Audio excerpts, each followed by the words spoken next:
My friend Alex loves partying. He organized a party at his parents' place for New Year's Eve and wanted to make it the biggest one yet. Since his parents were out of town, he invited a bunch of friends and told them to invite their own friends, with the only condition being that they should bring some booze. His parents have a luxurious house, which has enough room for 2 entire football teams, so Alex wasn't overly concerned about the place being crowded. When I arrived around 10:30 p.m., the music was already blaring 3 blocks away and most of the people were pretty drunk. I joined in on the drinking and soon enough got tipsy. It was around this time that I noticed one girl at the party who seemed to be standing next to the wall on her own, holding a cup in her hand. She immediately caught my eye because she was otherworldly beautiful. She had long, blonde hair and blue eyes. The blue dress she wore prominently showed her sultry figure, and it was all I could do not to stare. She seemed to catch my gaze and smiled as she took a sip from her cup. "Yo, Daryl, you having a good time?" Half-drunken Alex wrapped his arm around my shoulders, almost spilling his drink on me. I leaned in and shouted in his ear so that he could hear me over the loud music. "Yeah, man. Hey, listen, who's that girl over there?"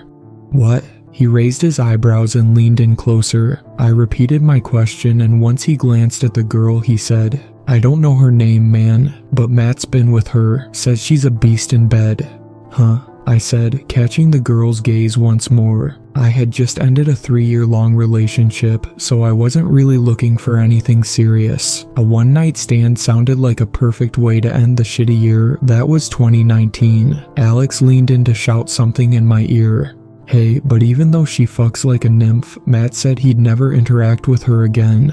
"Why?" I asked. Alex shrugged. "No idea. He just said that inviting her home was the worst idea." "Hey, Jamie." His attention went to another friend that passed by and I was left alone with my own thoughts, as difficult as they were to be heard in such a loud place. Matt was pretty picky with women, so having another girl that isn't to his liking was no big news. I realized that the girl was still staring at me with a seductive smile, so I allowed the alcohol in my blood to give me the surge of courage I needed to approach her. We introduced each other and made some shallow small talk. She said her name was Melissa, and after a few brief exchanges, I asked her to dance. She said yes, spurring me to try and take things even further. As we danced, things started getting more heated between us, and at one point, Melissa wrapped her arms around my shoulders and leaned in as she said, "Do you have a place? We can take this somewhere more private." She bit her lip as she said so and continued dancing gently. "I got an apartment,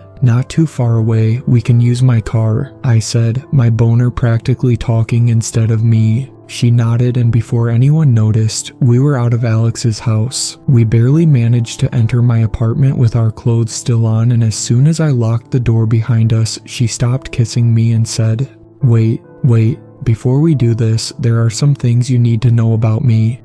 "What things?" I said, kissing her neck, not caring about talking right now. She gently pushed me away, blushing and panting, and said, "Please, this is very important. Listen to what I have to say, and I promise I'll let you do anything you want with me later." She ran her hand across my inner thigh. I was so horny at that moment I just wanted to jump on her, but I nodded and agreed to let her speak. She sat upright on the couch and exhaled before she said, "Alright, so there are a couple of rules you need to follow because otherwise you may put yourself in danger." "Oh great," I thought to myself. She has STD or something. She continued, "The first thing you need to know is now that we started this, we need to finish it to the end. If we don't, you'll have 8 years of bad luck. If you ask me to leave after we've had sex, something even worse may happen." I frowned in confusion, but before I could ask anything, she continued, "If you see my eyes turning red during sex, close your own eyes, but don't stop.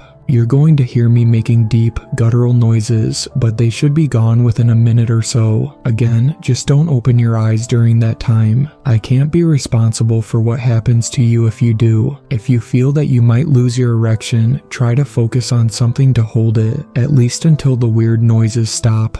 If you feel my grip getting painfully firm on you, like claws, stop moving and I'll gradually let you go. After we are done having sex, I will ask you some questions like how it was for you, have you had any better partners, how many girls you slept with, etc. I will need you to answer this as truthfully as possible. I'll know if you lie. Once we are ready to go to bed, put a piece of any kind of raw meat out of the fridge on the counter and leave it there overnight.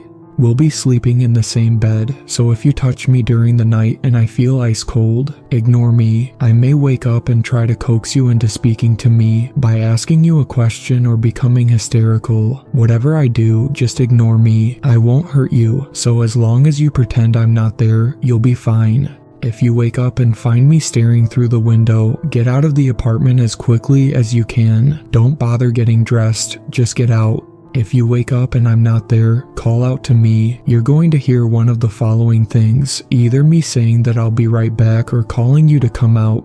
Ignore the latter, that's not me. And last but most important rule, make sure to set your alarm and wake up at exactly 6:06 a.m. If you see me still in bed by then, covered with the blanket over my head, get out of the apartment as quietly as you can. I will be out of your apartment by 6:05 a.m., no exceptions. That's all. She exhaled, staring at me in anticipation. I stared back, with mouth agape. I hadn't even realized how dumbfounded and breathless I was until she finished.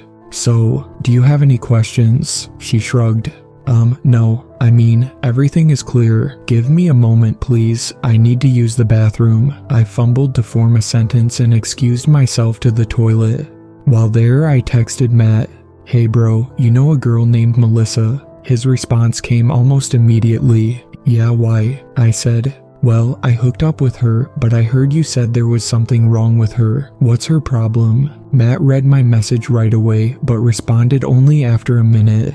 "Did you invite her home?" The message made me feel uneasy. I started to type when his next message came through. "Bro, please tell me you didn't invite her home." "I did," I responded, my hands practically shaking by this point. Fuck, Matt replied. "What is it?" I asked, now starting to feel full-blown panic. He said, "You have to go through with her rules now. Don't kick her out before she decides to leave on her own. She will be out of there by 6:05 a.m.